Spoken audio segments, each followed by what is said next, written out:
নমস্কার, আশা করি সকলেই ভালো আছেন। তো আজকে আমি যে বিষয়টি নিয়ে কথা বলবো সেটি হচ্ছে, আমরা দেখি যে বর্তমানে আমাদের সনাতন ধর্মাবলম্বী মানুষদের মধ্যে ব্যাপকভাবে অজ্ঞতার সৃষ্টি হয়েছে। আমরা আমাদের সমাজে বাহ্যিক আচরণকে ধর্ম বলে অভিহিত করি এবং যে বাহ্যিকভাবে যত বেশি আড়ম্বর দেখাতে পারবে তাকে আমরা তত বড় ধার্মিক বলে মনে করি, যা কিনা আমাদের বর্তমান সনাতন ধর্মাবলম্বী মানুষদের জন্য খুবই ক্ষতিকর একটি দিক হয়ে উঠেছে। কেননা বাহ্যিক এই সমস্ত চাকচিক্য দেখাতে গিয়ে অনেক সময় মানুষজন সমাজে বিভিন্ন ধরনের বিপদের সম্মুখীন হয় বটে। আর এই বাহ্যিক বিষয়টির বিভিন্ন ধরনের ক্ষেত্র আছে, তার মধ্যে একটি ক্ষেত্র হচ্ছে আহার, অর্থাৎ খাওয়া দাওয়া।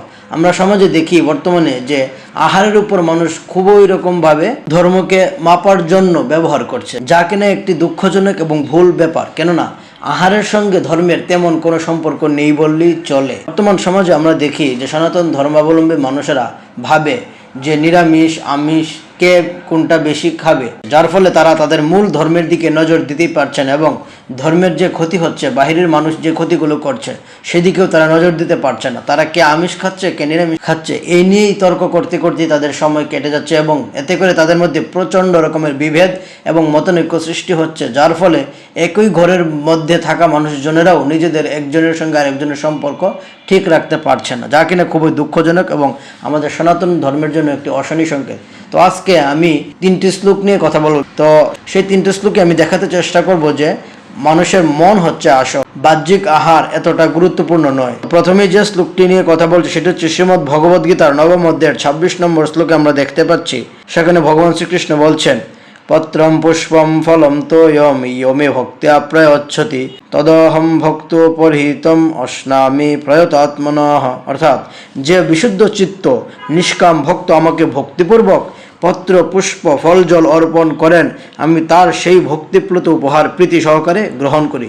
এবং পরবর্তীতে ভগবদ্গীতার 17 নম্বর অধ্যায়ের 16 নম্বর শ্লোকে ভগবান শ্রীকৃষ্ণ বলছেন, মনঃ প্রসাদ সৌম্যত্বম মৌনমাত্ম বিনিগ্রহ ভাব সংশুদ্ধিরিত্যেতৎ তপমান সমুচ্যতে। অর্থাৎ চিত্তের প্রসন্নতা, সরলতা, মৌন, আত্মনিগ্রহ, ভাবশুদ্ধি এগুলিকে মানসিক তপস্যা বলে।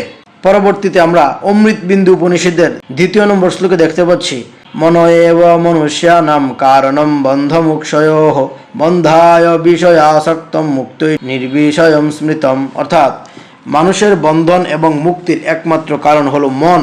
মন যখন জাগতিক বিষয়ে আসক্ত থাকে তখন তা বন্ধনের কারণ হয়, আর মন যখন বিষয়মুক্ত শুদ্ধ হয় তখন তা মুক্তির পথ প্রশস্ত করে। সুতরাং আমরা স্পষ্ট দেখতে পাচ্ছি যে আহারের চাইতে মনের শুদ্ধতার উপর বেশি জোর দেওয়া হয়েছে আমাদের সনাতন ধর্মে।